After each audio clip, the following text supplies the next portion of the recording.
Hello friends, welcome back to our channel the Gallivant Robbers. আমরা ফিরে এসেছি একটা খুব ইন্টারেস্টিং ভিডিও নিয়ে। আমাদের এবারের গন্তব্য শুধু আমাদের দেশেই নয়, সমস্ত বিশ্বে প্রসিদ্ধ রয়্যাল বেঙ্গল টাইগারের জন্যে, মহারাষ্ট্রের তাডোবা ন্যাশনাল পার্ক। কি করে পৌঁছতে হবে, কোন সময় যাওয়া উচিত, ভালো হোটেল, সাফারি বুকিং পদ্ধতি, সব ইনফরমেশন থাকছে এই ভিডিওতে, তাই ভিডিওটি শেষ অবধি অবশ্যই দেখুন।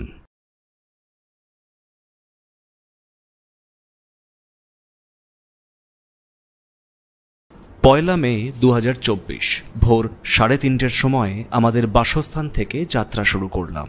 गुड मॉर्निंग एवरीवन, हम गैलिवेंट रॉबर्स अभी जा रहे हैं on our way to Tadoba. স্বপ্নের মহানগর তখন সত্যি ঘুমিয়ে স্বপ্নের মধ্যে রয়েছে। রাস্তাঘাট ফাঁকা। প্রায় 100 কিলোমিটার যাবার পর আমরা একটা ব্রেক নিলাম। আমাদের ট্রাভেল পার্টনারদের সাথে মিট করে আবার যাত্রা শুরু করি বালাসাহেব ঠাকরে সমৃদ্ধি মহামার্গ ধরে। তাডোবা পৌঁছতে গেলে আকাশপথ, রেলপথ এবং সড়ক পথ, এই 3 পদ্ধতিতেই পৌঁছানো যায়। নিয়ারেস্ট এয়ারপোর্ট হল নাগপুর। ন্যাশনাল পার্ক থেকে এয়ারপোর্টের দূরত্ব প্রায় 140 কিলোমিটার। নিকটবর্তী রেলওয়ে স্টেশন হল চন্দ্রপুর, জঙ্গল থেকে প্রায় 45 কিলোমিটার দূরে। এয়ারপোর্ট এবং রেলওয়ে স্টেশন থেকে ট্যাক্সি নিয়ে যাওয়া যায় তাডোবাতে। আমাদের বাড়ি থেকে তাডোবার দূরত্ব প্রায় 830 কিলোমিটার। আমরা ঠিক করি সড়ক পথে যাবার। সমৃদ্ধি মহামার্গ প্রায় 701 কিলোমিটার দীর্ঘ। এটি 6 লেন এক্সপ্রেসওয়ে। মহারাষ্ট্রের 390টি গ্রাম এবং 10টি জেলার মধ্যে দিয়ে অগ্রসর হয়েছে এই মহামার্গ। একটি স্পেশাল মেনশন, এই সড়ক পথে ফিলিং স্টেশন এবং রিফ্রেশমেন্ট সেন্টারগুলো 80 থেকে 90 কিলোমিটার দূরে অবস্থিত। গাড়ির ট্যাঙ্কে পর্যাপ্ত তেল এবং গাড়ির ভিতর পর্যাপ্ত খাবার রেখে যাত্রা করাই ভালো। আমরা রাস্তায় একটি পেট্রোল পাম্পে স্টপেজ নেই। খিদে পাওয়ায় খাবার বন্দোবস্ত খুঁজতে থাকি। খুব limited options. Will you please eat something? Okay. Masala dosa মন্দ ছিল না। The road journey through the Samruddhi Mahamarg is a great experience. যারা গাড়ি চালাতে এবং রোড ট্রিপ করতে ভালোবাসেন তাদের জন্য এই রাস্তা দিয়ে যাওয়ার অনুভূতি অনন্য হবে।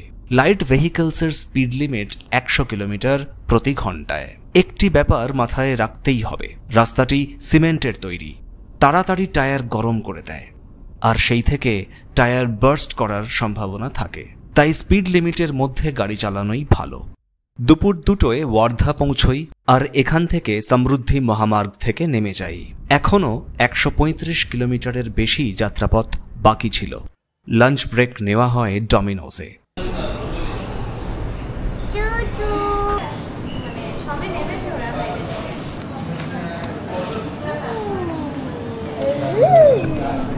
কিছুক্ষণ বিশ্রাম করে আবার যাত্রা শুরু। আমাদের চারপাশের দৃশ্য বদলে যাচ্ছিল। শহরের কংক্রিট হারিয়ে গিয়ে ঘন সবুজে ঢেকে যাচ্ছিলাম আমরা। দিনের শেষে সূর্য অস্ত যাচ্ছিল।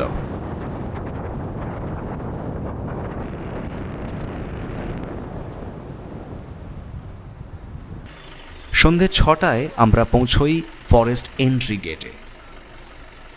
পেপার ওয়ার্ক ফর্ম্যালিটিস সেরে আমরা জঙ্গলের বাফার এরিয়াতে প্রবেশ করি। জঙ্গলের ভিতরে যাত্রাপথে আমরা একটি কৌতূহলী ওয়াইল্ড বোর দেখতে পাই। সন্ধে 7টায় আমরা রিসর্টে পৌঁছই। আমরা অ্যাভাডাল তাডোবা রিসর্ট বুক করেছিলাম। রিসর্টটি কোর এরিয়ার মোহারলি গেটের কাছেই অবস্থিত। রিসর্ট থেকে গেট অবধি হেঁটে সময় লাগবে খুব বেশি হলে 10 মিনিট। আমরা সুপিরিয়ার রুম বুক করেছিলাম। The room was neat and clean with all modern amenities. Resort ম্যানেজারের কাছ থেকে জানলাম যে ফরেস্ট ডিপার্টমেন্টের গাড়ি রিসর্টের গেটের সামনে থেকেই পিক আপ করে। তাই আমরা জঙ্গল সাফারি বুকিং রিসিটসগুলো রিসর্টের রিসেপশনে জমা দিয়ে দিই। সাফারি বুকিং করার পদ্ধতি আমরা এই ভিডিওতে জানাবো, তাই ভিডিওটি শেষ অবধি দেখতে থাকুন। ফ্রেশ হয়ে আমরা হাজির হই রিসর্টের ডাইনিং হলে। রিসর্টের আশেপাশে অন্য রেস্টুরেন্টস থাকলেও আমাদের মতে অ্যাভাডাল রিসর্টের খাবার সব থেকে ভালো। আর এই অবধি এই ভিডিওটাও ভালো লাগলে চ্যানেলটি সাবস্ক্রাইব করে ফেলুন। খাবার ঘরোয়া এবং সুস্বাদু। সারাদিনের দীর্ঘ যাত্রার ক্লান্তিতে আমরা তাড়াতাড়ি ডিনার সেরে পরের দিনের জঙ্গল এক্সপ্লোর করার উত্তেজনা নিয়ে ঘুমের দেশে পাড়ি দিই। আজ খুব স্পেশাল দিন আমাদের কাছে। জঙ্গল ভ্রমণ আমাদের খুব প্রিয়। প্রায় দীর্ঘ 3 বছর পর আমরা কোনো ন্যাশনাল পার্ক পরিদর্শন করব। তাই খুব ভোরে ঘুম থেকে উঠে আমরা তৈরি হয়ে যাই জঙ্গল সাফারির জন্যে। গ্রীষ্মে মর্নিং সাফারি শুরু হয় সকাল 5:30টায়।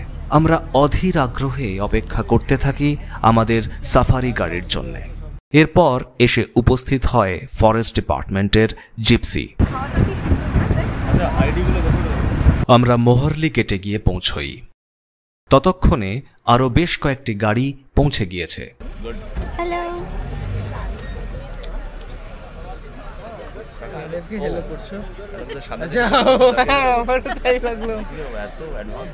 পেপারওয়ার্কস কমপ্লিট করার পর একজন গাইড এসে যোগ দেন আমাদের সাথে। টাইগার সাইটিংয়ের জন্য এই গাইডের ভূমিকা খুব গুরুত্বপূর্ণ। এখানে প্রতি গাড়ির সাথে ফরেস্ট ডিপার্টমেন্টের একজন গাইড অবশ্যই থাকবে। পার্কের মধ্যে ছবি তোলার জন্য ডিএসএলআর বা অন্য কোনো ক্যামেরা নিয়ে প্রবেশ করার চার্জেস পে করতে হয়। অনলাইনে সাফারি বুকিং করার সময় আলাদা করে কটি ক্যামেরা নিয়ে প্রবেশ করা হবে সেটি জানাতে হয় এবং একই সাথে ক্যামেরার চার্জেস পে করতে হয়। মোবাইল ফোন থেকে ছবি তোলা নিষেধ এই পার্কে। এখানে বলে রাখা ভালো, জঙ্গলের মধ্যে কোনো রকম মোবাইল নেটওয়ার্ক না থাকায় ফোনের কোনো প্রয়োজন পড়বে না। প্রবেশদ্বারে একটি ছোট বাক্স দিয়ে দেয় ফরেস্ট ডিপার্টমেন্ট এবং সেই বাক্সের মধ্যে সবার মোবাইল ফোন জমা রেখে দেয় গাড়ির গাইড। এবারে এই তাডোবা জঙ্গল সম্পর্কে কিছু গুরুত্বপূর্ণ তথ্য জেনে নেওয়া যাক গাইডের কাছ থেকে। तो देखो, अभी हम लोग वाइल्ड लाइफ सफर के लिए जा रहे हैं ताडोबा अंदर टाइगर रिजर्व में। तो इसके कुछ रूल्स होते हैं जो सबको फॉलो करना पड़ता है। यहाँ पर गाड़ी के नीचे उतरना मना है, प्लास्टिक कचरा डालना मना है, किसी भी वाइल्ड लाइफ को डिस्टर्ब हो ऐसा कृत्य करना मना है। अभी ये मोबाइल से फोटोग्राफी करना बैन हो गया अभी 4 साल हो रहे, क्योंकि यहाँ पर बहुत सारे लोग मोबाइल से फोटोग्राफी करते वक्त सेल्फी के चक्कर में बहुत बार गाड़ी के नीचे गिर गए। तो मोबाइल का जो फ्लैश होता है उसकी वजह से बहुत बार टाइगर से आगे से होकर गाड़ी के पीछे में दौड़ी। वो लोगों ने शूट करके सोशल मीडिया पे वायरल कर दिया था, तो वीडियो से करके वो सब बैन कर दिया गया। अगर कोई गलती से अंदर निकालता है तो गाड़ी वहीं से रिटर्न और तकरीबन 5000 रुपये तक फाइन भी किया जाता है। ये अपना कोर जोन है, कोर यानी वाइल्ड लाइफ के लिए रिजर्व रखा गया फॉरेस्ट ताडोबा अंदर टाइगर रिजर्व का कोर एरिया, और इसका टोटल एरिया है 625.40 स्क्वायर किलोमीटर। और इसमें 4 रेयर एनिमल पाए जाते हैं, जैसे कि रॉयल बंगाल टाइगर, एक जिसे बाघ बोला जाता है, दूसरा लेपर्ड यानी कि तेंदुआ या फिर विक्टा बोलते हैं, तीसरा स्लॉथ बेयर यानी कि भालू, रीछ, असवल, और चौथा वाइल्ड डॉग जंगली कुत्ता। ये 4 यहाँ पर रेयर एनिमल पाए जाते हैं। बाकी जो कॉमन है जैसे कि स्पॉटेड डियर, सांबर डियर, ये सब आपको दिख जाएगा। टाइगर लेपर्ड के लिए टाइमिंग, लक और पेशेंस बहुत जरूरी है। जहाँ पर आपको ज़्यादा से ज़्यादा दिख सकता है हम लोग आपको वहाँ पे लेके चलते हैं, बाकी सब लक के ऊपर, क्योंकि ये जंगल के जानवर सभी नेचुरल हैबिटेट में, मतलब ओपन है, कौन सा कहाँ पे मिलेगा कुछ बोल नहीं सकते। এই জঙ্গলের নামকরণ হয় এখানকার স্থানীয় উপজাতি গন্ডদের দেবতার নামে। জঙ্গলটি প্রায় 625 স্কোয়ার কিলোমিটার জুড়ে বিস্তৃত, যার মধ্যে 116 স্কোয়ার কিলোমিটার হল কোর এরিয়া। এই জঙ্গলের মধ্যে 3টি কোর জোন এবং 11টি বাফার গেট রয়েছে। 3টি কোর জোন হল তাডোবা জোন, মোহরলি জোন এবং কুলসা জোন। আমরা সাফারি বুকিং করেছিলাম মোহরলি জোনে। আমাদের গাইড সঠিক বলেছেন, citing of wild life is a matter of luck. তাই ভালো করে বাঘ দেখার কোনো নির্দিষ্ট জোন নেই। অ্যাভেলেবিলিটি অনুসারে যে কোনো জোনে সাফারি বুকিং করা যেতেই পারে। আমরা জঙ্গলের মধ্যে তেলিয়া লেকের পাশে এসে উপস্থিত হই। আমাদের গাইড একটি সাম্বার ডিয়ারের অ্যালার্ম কল শুনতে পান।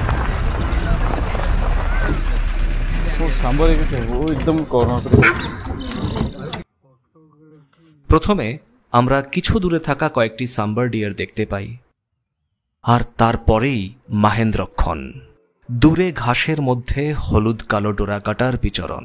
ছোটা দাড়িয়াল, একটি বড় মেল টাইগার প্রাতঃভ্রমণে বেরিয়েছেন।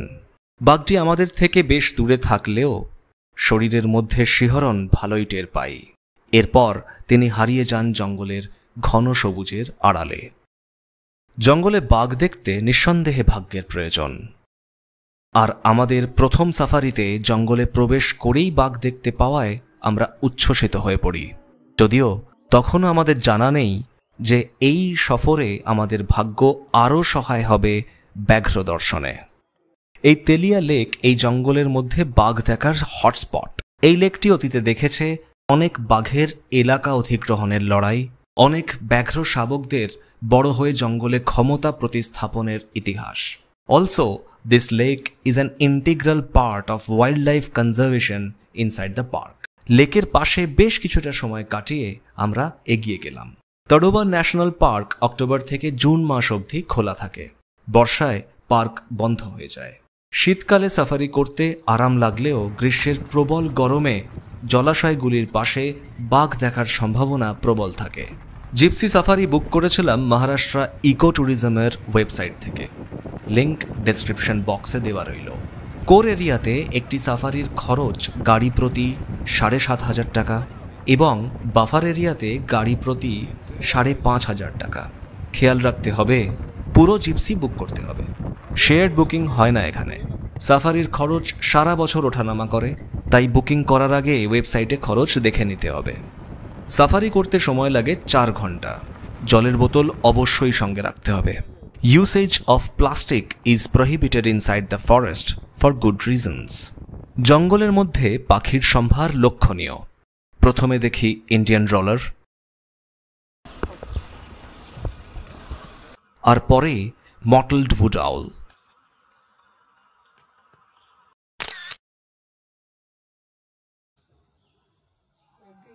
আমরা জঙ্গলে যত প্রবেশ করতে থাকি পশু পাখির বিচরণ তত বাড়তে থাকে।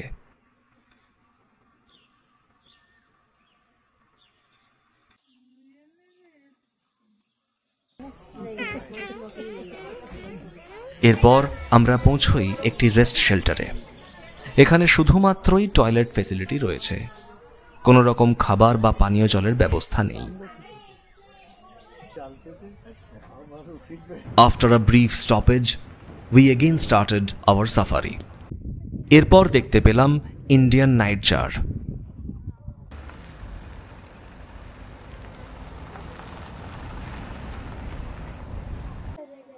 তারপর একটি বাইসনের দল।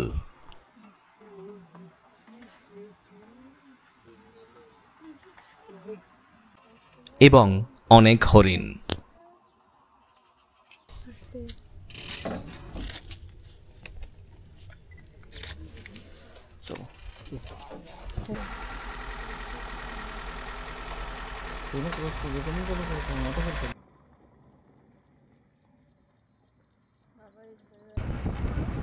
সাড়ে ৯টায় আমরা সাফারি শেষ করে জঙ্গলের বাইরে বেরিয়ে আমাদের রিসর্টে ফিরে আসি। সেরে ফেলি কমপ্লিমেন্টারি ব্রেকফাস্ট।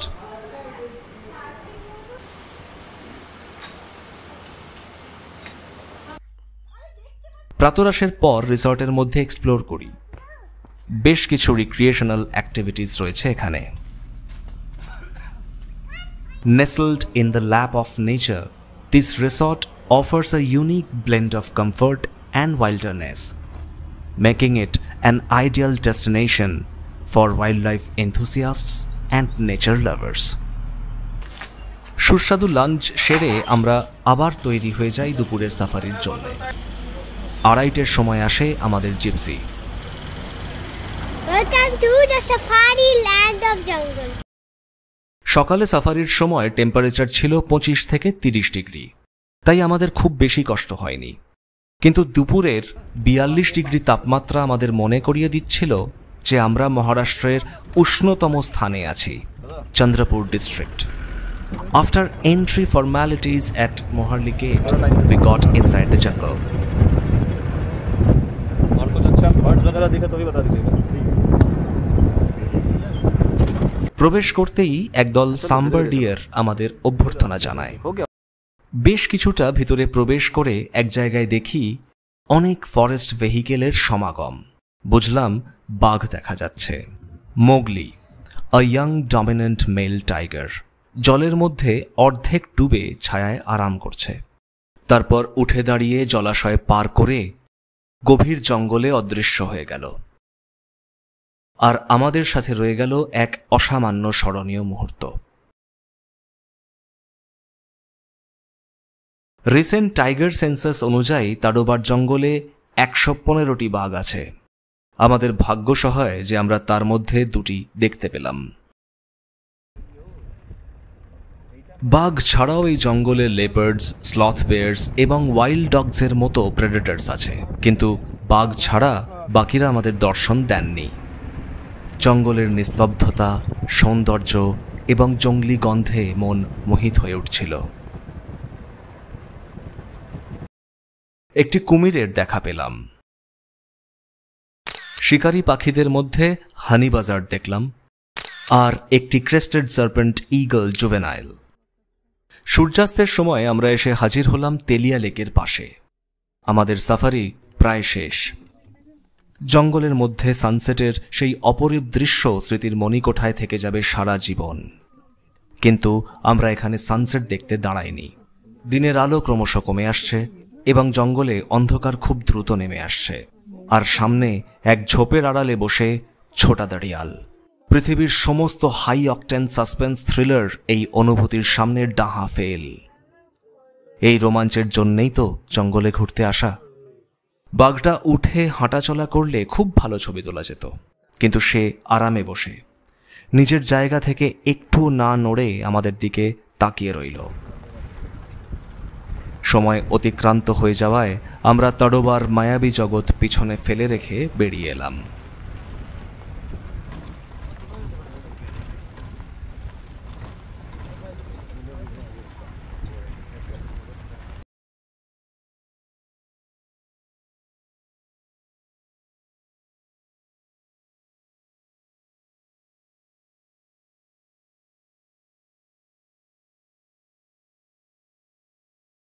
অ্যাভাডেল তাডোবা রিসর্ট তাদের রান্নার সুখ্যাতি বজায় রেখেছিল ডিনারেও।